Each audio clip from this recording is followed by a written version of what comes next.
నమస్కారం. City news కి స్వాగతం. ఈనాటి ముఖ్యాంశాలు. గుట్కా వ్యాపారానికి ఎమ్మెల్యే సొంత గ్రామం కేంద్రంగా మారిందని ఆరోపించిన మాజీ ఎమ్మెల్యే జీవి, ఎమ్మెల్యేకు భజన చేసే అధికారులనే తన చుట్టూ తిప్పుకుంటున్నారని ఘాటు విమర్శలు.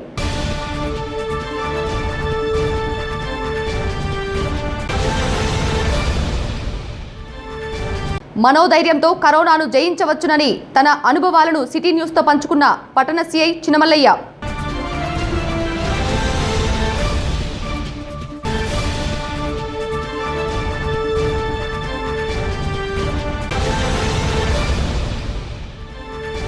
విటంరాజుపల్లి సచివాలయ నిర్మాణ పనులను నిలిపివేయాలని హైకోర్టు ఆర్డర్ కాపీలను అధికారులకు అందించిన సిపిఎం నాయకులు.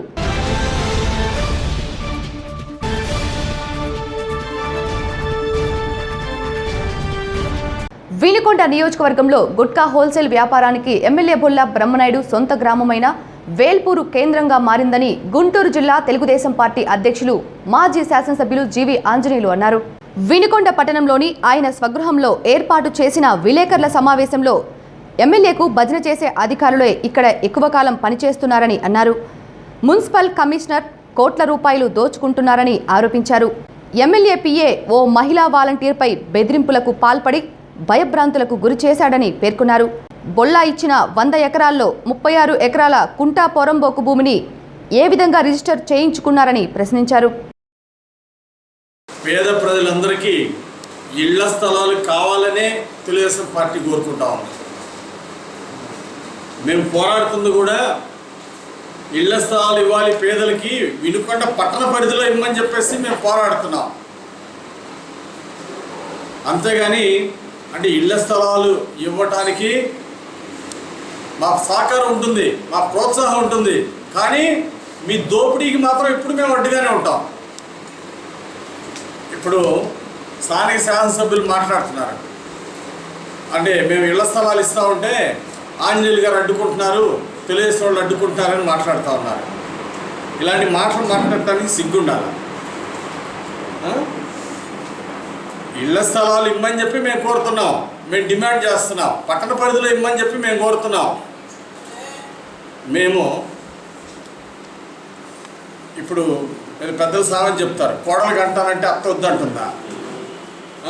మీరు ఇళ్ల స్థలాలు ఇస్తామంటే సంతోషిస్తాం. తెలుగుదేశం పార్టీ ఈ వినుకొండ నియోజకవర్గానికి కానీ రాష్ట్రానికి కానీ జరిగే ప్రతి అభివృద్ధికి సంతోషించేవాళ్ళం, మేము ప్రోత్సాహాన్ని ఇస్తాం.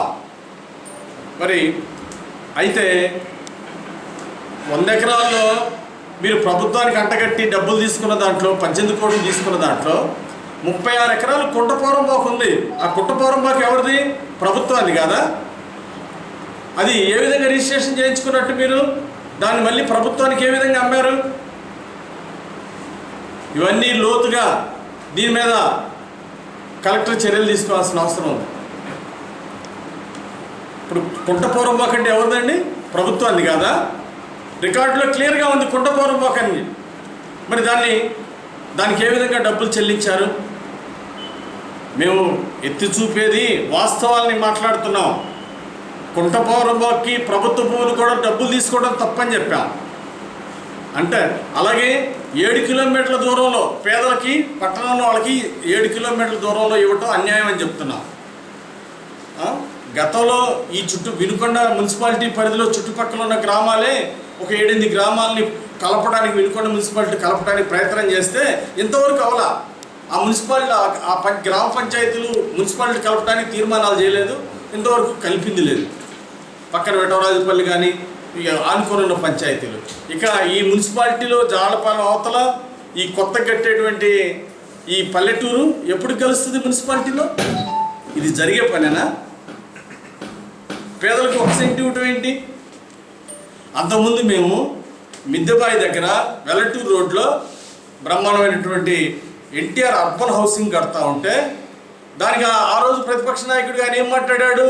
ఓ ఎంత దూరం, చాలా దూరంలో కడుతున్నారు పేదలకు ఇళ్ళు అని చెప్పి మాట్లాడారు. సింగిల్ బెడ్రూమ్లు, డబుల్ బెడ్రూమ్లు సరిపోతాయా అని మాట్లాడారు మీరు ప్రతిపక్షంలో ఉన్నప్పుడు. ఈరోజు అంటే టౌన్లో వెల్లటూరు దగ్గరలో ఉన్నటువంటి ఎన్టీఆర్ హౌసింగ్ ఈరోజు ప్రజలందరూ మాకు ఇల్లు కావాలి, మాకు ఇల్లు కావాలని కోరుకుంటున్నారు. మేము స్టార్ట్ చేసిన ప్రాజెక్ట్ అది. 4023 మందికి మేము ఇళ్ళు తీసుకొచ్చి బ్రహ్మాండంగా చేశాం. ఒక్క సంవత్సరంలోనే పెద్ద ఎత్తున స్పీడ్గా కన్స్ట్రక్షన్ చేశాం. 90% ముందు ఫేజ్ 1ని 90% పూర్తి చేయగలిగాం. మీరు ఏమైనా చేశారా? అంటే ఆంజనేయులు గారు నిర్లక్ష్యం వలన ప్రాజెక్టు లేట్ అయింది అంటున్నారు. నిర్లక్ష్యం నాదా? అసలు నా స్థాయి ఏంటి? ఒక ఎమ్మెల్యే. కేంద్ర ప్రభుత్వ నిర్ణయాలు 1,00,000 మంది జనాభా పైన ఉన్నటువంటి పట్టణాలకే మేము ఇస్తామని కేంద్రం తీసుకున్న నిర్ణయం అర్బన్ హౌసింగ్కి నేను అబాధ్యుడినే. ఫేజ్ 1లో వినుకొండకి ఇవ్వలేదు. వినుకొండకి అడిగాము, అర్బన్ హౌసింగ్ కావాలని చెప్పేసి ఫస్ట్ అడిగింది, జిల్లాలో ఫస్ట్ అడిగింది మేమే. అయినా సెంట్రల్ గవర్నమెంట్ అనుమతించలేదు. 1,00,000 పైన జనాభా వాళ్ళకే అర్బన్ హౌసింగ్ అన్నారు ఫేజ్ 1లో. ఫేజ్ 2లో ఫస్ట్ లిస్టులో మనం తీసుకొచ్చాం. ఫేజ్ 2లో ప్రారంభించాం. ఎక్కడ కూడా ఆలస్యం కాలేదు ప్రాజెక్టు. ఫేజ్ 2లో రాగానే వినుకొండకి శాంక్షన్ తీసుకొచ్చాం, బ్రహ్మాండంగా కట్టించాం. గుట్కా ప్యాకెట్ ఎవరికైనా కావాలంటే వేల్పూర్ వెళ్ళచ్చు. ఎవరన్నా ఏ షాపోర్డ్ కన్నా స్టాక్ అయిపోతే బ్రహ్మనాయుడు గారు సొంతూరు వేల్పూర్ వెళ్తే గుట్కా స్టాక్ ఉంటుంది. అక్కడ హోల్సేల్గా అమ్ముతారు. అంటే రాష్ట్రంలో మన వినుకొండ నియోజకవర్గంలో ప్రతి గ్రామంలో గుట్కా ప్యాకెట్ ఎక్కడ దొరికింది అంటే ఎమ్మెల్యే గారు సొంతూరు వేల్పూర్లో దొరుకుతుందని చెప్పుకుంటున్నారు. అంటే ఒక ఎమ్మెల్యే అండదండ లేకుండా ఇలాంటి అక్రమ వ్యాపారాలు నడుస్తాయా? మీ కళ్ళ ముందు మీ గ్రామంలో కూడా జరుగుతున్నటువంటి దాంట్లో ఇలాంటి గుట్కా ప్యాకెట్లు యథేచ్ఛగా అమ్ముతూ ఉంటే ఏం చేస్తూ ఉంది ప్రభుత్వం? అంటే గుట్కా వ్యాపారులను కూడా ఎంకరేజ్ చేస్తారా? ప్రజల ఆరోగ్యం ఏమైపోయినా పర్వాలేదా? తెలుగుదేశం పరిపాలన ఎప్పుడైనా ఇలాంటి పరిస్థితి ఉందా? బ్రహ్మాండంగా ఎమ్మెల్యేలకు పర్సంటేజ్ ఇస్తే చాలు, ఎమ్మెల్యేకి భజన చేస్తే చాలు. ఇక్కడ ఎంత దోచుకున్నా ఇబ్బంది లేదు. ఇక్కడ మున్సిపల్ కమిషనర్ దోచుకుంటున్నాడు, కానీ ప్రజాధనాన్ని లూటీ చేస్తూ ఉన్నాడు, దోచుకుంటున్నాడు. కోవిడ్ గురించి ఏమైనా పట్టించుకున్నాడా? ఏమైనా చర్యలు జరుగుతూ ఉన్నాయా వినుకొండలో?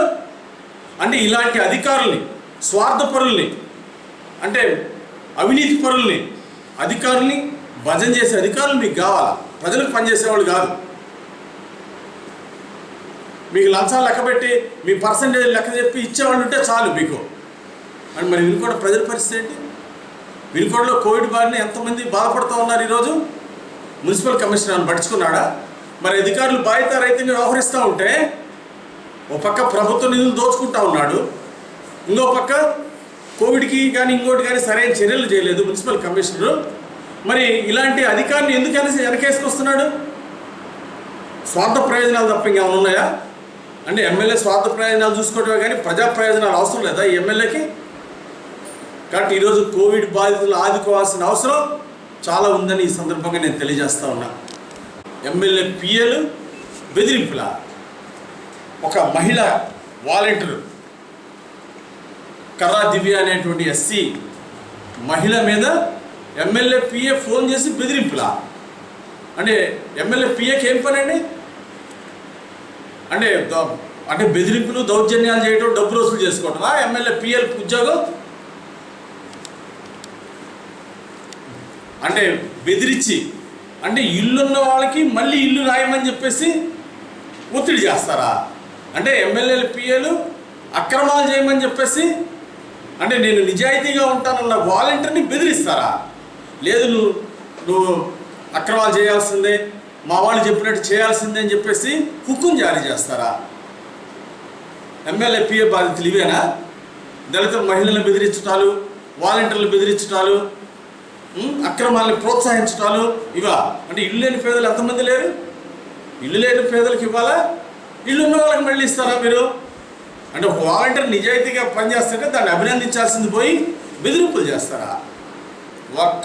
ఒక్క గింజ కూడా బయటికి పోనీలు బియ్యం మళ్ళా బ్రహ్మనాయుడు ఎమ్మెల్యే అయ్యాడు, ఒక్క గింజ కూడా బియ్యం బయటికి పోదని చెప్పాడు, అక్రమాలు జరగనీనని చెప్పాడు. ఈరోజు ఏం జరుగుతుంది అంటే వేల్పూర్లో 70 క్వింటాలు బియ్యం పట్టుకుంటే పోలీస్ స్టేషన్ దాకా వచ్చినటువంటి లారీని మీరు అక్రమ బియ్యాన్ని మీరు వదిలిపెట్టించారంటే అంటే మీ ప్రోత్సాహం ఎంత ఉంది? ఈరోజు వైసీపీ కార్యకర్తలు బియ్యాన్ని అక్రమ రవాణా చేస్తున్నారు. పేదలకు ఇవ్వాల్సిన రేషన్ బియ్యం ఈరోజు 100 లారీలు ఇక్కడి నుండి వెళ్ళిపోతూ ఉంది. అంటే వైసీపీ వాలంటీర్లని ఈరోజు ఇక్కడ బ్రోకర్లుగా మార్చాడు ఇక్కడ స్థానిక శాసనసభ్యుడు. అట్లాగే అక్రమ వ్యాపారులుగా, బియ్యం మాఫియాలుగా ఇక్కడ వైసీపీ కార్యకర్తలు తీర్చిదిద్దాడు ఎమ్మెల్యే.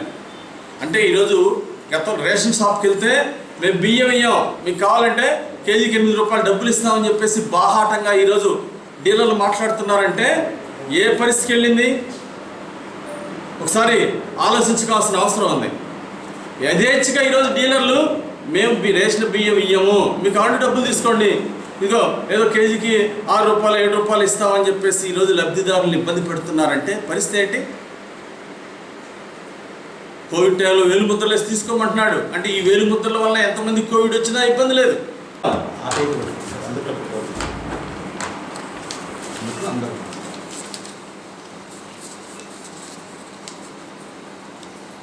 దెందులలో సుగుణమ్మ, విశాఖలో డాక్టర్ సుధాకర్ని ఏ విధంగా సుధాకర్ని ఏ విధంగా ఏడిపించారో ప్రజలు చూశారు. కడపలో గీతాంజలి ఒక మహిళకి ఎంత అన్యాయం జరిగిందో ప్రజలు చూశారు. సర్వేపల్లిలో వెంకటయ్య, గురజాలలో విక్రమ్ని చంపారు ఒక దళితుడిని. ఈ విధంగా రాష్ట్రంలో ఈరోజు దళితుల మీద రోజు రోజుకి దాడులు పెరిగిపోయినాయి. దీన్ని అరికట్టాల్సినటువంటి దీనికి ప్రభుత్వ పెద్దలే అండదండలు అందిస్తున్నారు. ఇలాంటి వాటికి వీటన్నిటి రాష్ట్రంలో దళితుల మీద జరుగుతున్నటువంటి దాడుల్ని తీవ్రంగా ఖండిస్తున్నాం. దీని మీద జరుగుతున్నటువంటి అన్యాయాలను కూడా పోస్టర్ల రూపంలో మేము ప్రజలకి అందజేయబోతున్నాం. ఒక బుక్లెట్ రూపంలో కూడా దీన్ని బుక్లెట్గా తయారు చేసి ఈరోజు రాష్ట్రంలో దళితుల మీద ఎక్కడెక్కడ అన్యాయం జరిగింది, ఏ విధంగా వాళ్ళ మీద దాడులు జరిగినాయి, ఏ విధంగా అత్యాచారాలు జరిగినాయో కూడా ప్రజల ముందు ఉంచబోతున్నాం. దీని మీద ఒక బుక్ కూడా రిలీజ్ చేయబోతున్నాం. ఇప్పటికైనా ప్రభుత్వం కళ్ళు తెరవాలి, దళితుల మీద దాడులు ఆపాలి, బీసీల మీద దాడులు ఆపాలి, ప్రజా సంక్షేమం మీద దృష్టి పెట్టాలి, రాష్ట్రాభివృద్ధి మీద దృష్టి పెట్టాల్సిందిగా ప్రభుత్వాన్ని డిమాండ్ చేస్తున్నాం. ఖండించండి దళితులపై దౌర్జన్యాలను, ఖండించండి దళితులపై దౌర్జన్యాలను, కాపాడాలి రాష్ట్రంలో దళితులను, కాపాడాలి రాష్ట్రంలో దళితులను. నూజెండ్ల మండలంలోని కంబంపాడు గ్రామంలో కరోనా పాజిటివ్ కేసులు నమోదైన నేపథ్యంలో అధికారులు ప్రత్యేక చర్యలు చేపట్టారు. కోవిడ్ కేసులు నమోదైన వారి ఆరోగ్య పరిస్థితులను గురించి అడిగి తెలుసుకొని హోం క్వారంటైన్ నందు ఉండాలని సూచించారు. గ్రామంలో బ్లీచింగ్ చల్లించి ప్రత్యేక పారిశుద్ధ్య పనులు చేపట్టారు. కార్యక్రమంలో అధికారులు, సిబ్బంది పాల్గొన్నారు. స్వర్గీయ నందమూరి హరికృష్ణ ద్వితీయ వర్ధంతి వేడుకలను వినుకొండ పట్టణంలోని మాజీ ఎమ్మెల్యే జీవి ఆంజనేయులు స్వగృహం నందు ఘనంగా నిర్వహించారు. ఈ సందర్భంగా ఆయన చిత్రపటానికి జీవి ఆంజనేయులు పూలమాలలు వేసి ఘన నివాళి అర్పించారు. నందమూరి హరికృష్ణ పార్టీకి చేసిన సేవలను గురించి వివరించారు. కార్యక్రమంలో టీడీపీ నాయకులు పాల్గొన్నారు.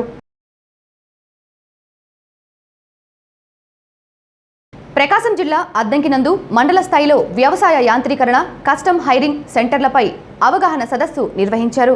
ఈ సందర్భంగా ఏర్పాటు చేసిన కార్యక్రమానికి ముఖ్య అతిథులుగా అద్దంకి నియోజకవర్గ వైకాపా ఇన్ఛార్జ్ బాచిన కృష్ణ చైతన్య హాజరై రాష్ట్ర ప్రభుత్వం అందిస్తున్న సంక్షేమ పథకాల గురించి రైతులకు వివరించారు. కార్యక్రమంలో వ్యవసాయ శాఖ అధికారులు, వైకాపా మండల కన్వీనర్ జ్యోతి హనుమంతరావు, మండలంలోని రైతులు పాల్గొన్నారు. కరోనా వైరస్ను మనోధైర్యంతో ఎదుర్కోవచ్చునని వినుకొండ పట్టణ సీఐ చినమల్లయ్య సూచించారు. ఈ సందర్భంగా కరోనా వైరస్ నుండి బయటపడేందుకు ఆయన చేపట్టిన కార్యాలను గురించి వివరించారు. కరోనా వైరస్ బాధితులు భయాన్ని విడనాడాలని, పౌష్టికాహారమైన ఆహారంతో మనోధైర్యంతో వైరస్ నుండి బయటపడవచ్చునని పేర్కొన్నారు. వినుకొండ పట్టణ ప్రజలకు మరియు గ్రామీణ ప్రాంత ప్రజలందరికీ కూడా నమస్కారాలు. మనం దాదాపుగా 5 నెలల నుంచి చూస్తున్నాం కోవిడ్ గురించి, అందరూ వింటున్నారు. కానీ ఈ కోవిడ్ కొందరికేమో ప్రాణహాని కలగజేస్తుంది, ప్రాణాలు పోతున్నాయి. కొంతమందికి అయితే ఏమి కాకుండా కూడా తిరుగుతూ ఉన్నారు. ఏదైనా కానీ ఇది ఒక వైరస్, ఇది మనిషికి వస్తే డేంజర్. కాబట్టి అందరూ కూడా దయచేసి ఎవరు కూడా కోవిడ్ గురించి భయపడాల్సిన పని అయితే లేదు. భయపడొద్దు. గట్టిగా ధైర్యంతో ఉండి కరెక్ట్ టైంలో స్పందించి మీకు జలుబు వచ్చినా, దగ్గు వచ్చినా, జ్వరం వచ్చినా, ఒళ్ళు నొప్పులు వచ్చినా కూడా మీరు వెంటనే కోవిడ్ టెస్ట్ చేయించుకోండి. అది చేయించుకొని ఇమీడియట్లీ మీరు కనుక మెడిసిన్ వాడితే 100% మనం రికవర్ అవుతాం. దానికి ఉదాహరణ నేనే, మీకు వేరే ఎక్కడ చెప్పడం కాదు.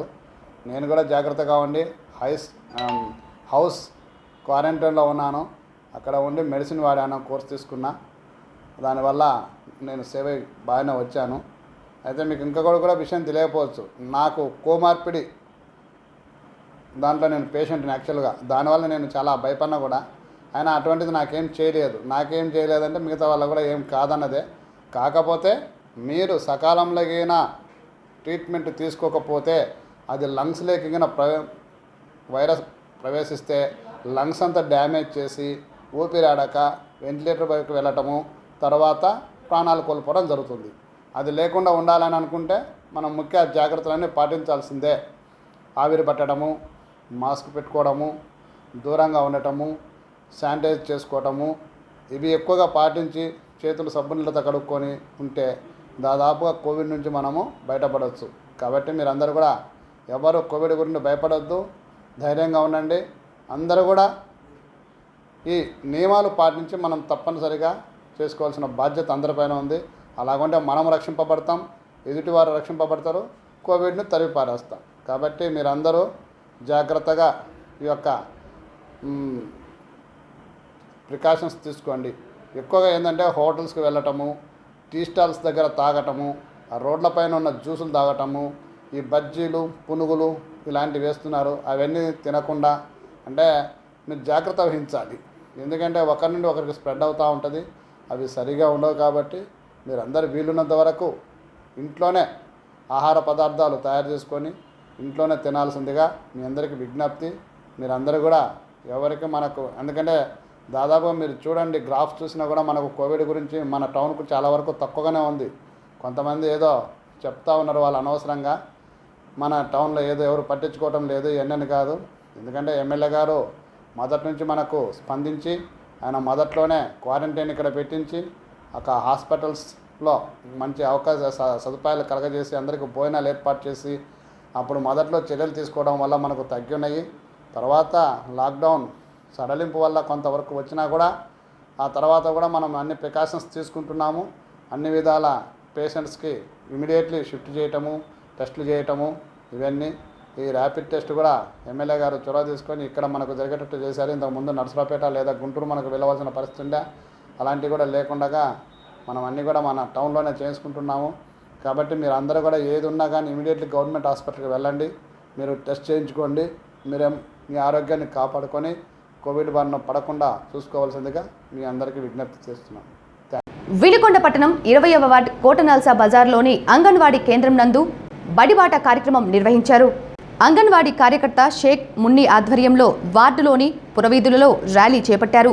అంగన్వాడీల ద్వారా చిన్నారులకు అందించే పౌష్టికాహారంతో పాటు గర్భిణీలు, బాలింతలకు అందించే సేవల గురించి ఆమె అవగాహన కల్పించారు. కార్యక్రమంలో అంగన్వాడీ ఆయాలు, విద్యార్థులు, గర్భిణీలు, బాలింతలు పాల్గొన్నారు. వినుకొండ మండలంలోని విటంరాజుపల్లి గ్రామంలో సబ్స్టేషన్ స్థలంలో సచివాలయ నిర్మాణాన్ని నిలుపుదల చేయాలని కోరుతూ సిపిఎం పార్టీ ఆధ్వర్యంలో హైకోర్టు స్టే ఆర్డర్ కాపీలను అధికారులకు అందించారు. పంచాయతీరాజ్ డిఈ కొండయ్యతో పాటు ఎంపీడీఓ కార్యాలయంలో వాటిని అందించి వెంటనే నిర్మాణాలను నిలుపుదల చేయాలని వారు కోరారు. కార్యక్రమంలో సిపిఎం నాయకులు పాల్గొన్నారు. సిటీ న్యూస్ ఇంతటితో సమాప్తం. తిరిగి రేపటి సిటీ న్యూస్లో మళ్ళీ కలుద్దాం. అంతవరకు సెలవు. నమస్కారం.